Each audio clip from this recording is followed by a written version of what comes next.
انسان جو اپنے بیٹے کو وصیت کرتا ہے وہ اس کے تجربات کا نچوڑ ہوتی ہے اور کمال محبت کے ساتھ اس کی سراسر بھلائی مقصود ہوتی ہے، اور باپ وہ وصیت اپنے بیٹے کو کرتا ہے، اور یہاں وصیت کرنے سے قبل کتنے پیار بھرے انداز میں، یا بنیا، اے میرے پیارے بیٹے، احفظ انی اربعن و اربعن، میں تمہیں 4 چیزیں بیان کرتا ہوں اور 4 چیزیں اس کے ساتھ جڑی ہوئی ہیں، تو یہ 8 چیزیں تم یاد کر لو۔ لا یضرک ما عملت معہن، اگر یہ تیرے عمل کا حصہ بن جائیں تمہیں زندگی میں کبھی نقصان نہیں ہوگا، زندگی میں تم شر سے بچے رہو گے، برائی سے بچے رہو گے، نقصان سے بچے رہو گے، تمہارا باطن تمہارا ظاہر اچھا رہے گا اگر ان 4 چیزوں کو 4 چیزوں کے ساتھ جوڑ کر کے اپنے عمل کا حصہ بنا لو۔ فرمایا ان اغنى الغنى العقل، سب سے بڑا غنا، سب سے بڑی دولت مندی، سب سے بڑی ثروت عقل ہے۔ اگر کسی کو عقل کا رزق دیا گیا ہے تو وہ سب سے بڑا دولت مند ہے۔ اگر اس کے پاس مال و متاع بہت سارے ہیں لیکن بے وقوف ہے تو وہ دولت مندی نہیں ہے۔ وَأَكْبَرُ الْفَقْرِ الْحُمْقُ، اور سب سے بڑا فقر اور سب سے بڑی محتاجی جہالت ہے۔ سب سے بڑی دولت مندی عقل ہے، اور سب سے بڑی غربت، سب سے بڑی غریبی اور سب سے بڑا فقر اور محتاجی بے وقوفی ہے۔ وَأَوْحَشَ الْوَحْشَةُ الْعُجْبُ، اور سب سے بڑی وحشت تنہائی عجب ہے، خود پسندی ہے، اپنے آپ کو دیکھنا کہ میں بہت کچھ ہوں۔ جو شخص اپنے آپ کو دیکھتا رہتا ہے اور وقت اپنے آپ کو ہی لوگوں کے سامنے پیش کرتا رہتا ہے بنا سنوار کے، وہ تنہا ہو جاتا ہے۔ لوگ اس کی ان خوبیوں کا بھی انکار کر دیتے ہیں جو خوبیاں واقعتاً اس کے اندر موجود ہوتی ہیں۔ اگر پاؤ ہے تو اپنے آپ کو سیر نہ بتاؤ، لوگ پاؤ کا بھی انکار کر دیں گے۔ تو جو جس حالت میں ہو وہی حالت لوگوں کے سامنے ہونی چاہیے، بلکہ اس سے اگر کم ہو۔ شیخ سعدی نے ایک بڑی خوبصورت بات لکھی کہ تم برے ہو لوگ تجھے نیک سمجھیں یہ بری بات ہے، لیکن تم نیک ہو اور لوگ تجھے برا سمجھیں تو کوئی فرق نہیں پڑتا، تم اللہ کی نظر میں نیک ہو۔ اس لیے تم اگر سیر ہو اور لوگ تمہیں پاؤ سمجھے تو کوئی فرق نہیں پڑتا، لیکن اگر تم اپنے آپ کو پیش کر رہے ہو تو لوگ تمہاری اس حیثیت کا بھی انکار کر دیں گے جو تمہیں حاصل ہے۔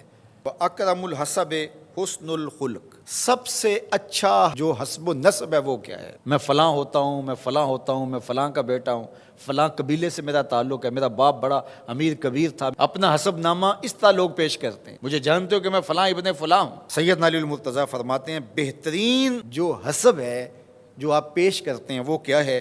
حسن الخلق، تمہارے اخلاق کیسے ہیں، تمہارا خلق گواہی دے گا کہ تم اچھے خاندان کے چشم و چراغ۔ مشکانست کے خود ببوئت نہ کہ عطار بگوئت، فارسی کا ایک مقولہ ہے کہ خوشبو وہ ہوتی ہے جو خود بتائے کہ میں خوشبو ہوں۔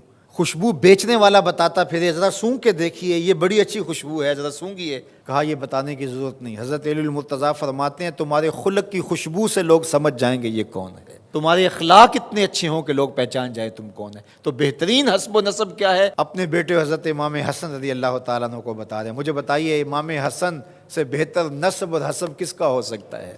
رسول اللہ کی بیٹی کے بیٹے ہیں، امام الاولیاء کے فرزند ہیں، رسول اللہ کے نواسے ہیں، بنو ہاشم کے چشم و چراغ ہیں۔ تو انہیں یہ نہیں کہا کہ تم یہ بتاتے پھرنا، بلکہ کہا کہ تمہارا خلق گواہی دے کہ میں محمد کا نواسا ہوں، تمہارے اخلاق گواہی دیں کہ میں نے فاطمہ کا دودھ پیا ہے، تمہارا کردار گواہی دے، تمہاری شجاعت گواہی دے کہ تم علی کے فرزند ارجمند ہو۔ اللہ اکبر۔ پھر حضرت علی المرتضیٰ رضی اللہ تعالیٰ عنہ ان چیزوں کو بیان کرنے کے بعد فرماتے ہیں یا بنیا، اے میرے بیٹے، ایاک والمصادقہ الاحمق، بے وقوف شخص کی دوستی سے ہمیشہ بچنا۔ فإنہ یرید ان ینفعک فیضرک، وہ دل سے چاہے کہ تمہیں نفع پہنچائے لیکن اپنی جہالت کی وجہ سے، اپنی بے وقوفی کی وجہ سے تمہیں نفع نہیں پہنچا سکے گا، تمہیں نقصان پہنچا دے گا۔ کہا جاتا ہے کہ بے وقوف دوست سے دانا دشمن اچھا ہے، تو وہ اسی قول کا مفہوم ہے۔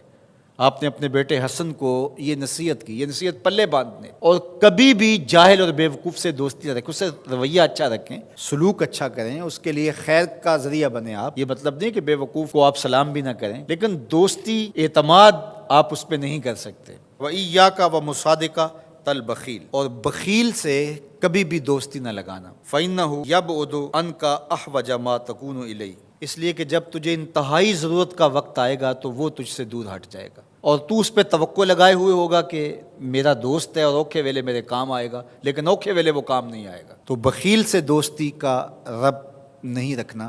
وَإِيَّاكَ وَمُصَادَقَةَ الْفَاجِرِ، بدکار شخص سے کبھی دوستی نہ رکھ، برے شخص سے کبھی دوستی کا رشتہ نہ جوڑنا۔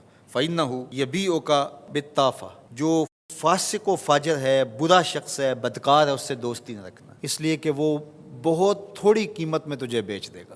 اور آخری بات، وَإِيَّاكَ وَمُصَادَقَةَ الْكَذَّابِ، جھوٹے آدمیوں سے کبھی دوست نہیں رکھنا۔ فَإِنَّهُ كَالسَّرَابِ يُقَرِّبُ عَلَيْكَ الْبَعِيدَ وَيُبْعِدُ عَلَيْكَ الْقَرِيبَ، وہ بعید کو تجھے قریب دکھائے گا، قریب کو تجھے بعید دکھائے گا۔ جو چیز قریب ہوتی ہے، جو سراب ہوتا ہے تو دور سے پانی دکھائی دیتا ہے، لیکن جب قریب جا کے دیکھتے ہیں تو سراب ہوتا ہے، پانی نہیں ہوتا۔ تو کہا وہ بھی سراب کی طرح ہوتا ہے، کذاب، جھوٹ بولنے والا، جو تجھے وہ نقشہ کھینچے گا جو ہوگا نہیں، تجھے وہ چیزیں بتائے گا جو نفس العمل میں نہیں ہوں گی، اور تو ایک مغالطے میں مارا جائے گا۔ یہ ہے حضرت سیدنا علی المرتضیٰ رضی اللہ تعالی عنہ کے وہ اقوال نور، جن کی گہرائی، گیرائی اور حکمت سے بھرے ہوئے یہ کلمات سے پھوٹتے ہوئے اجالے ہماری زندگی کو ایک اسلوب دیتے ہیں۔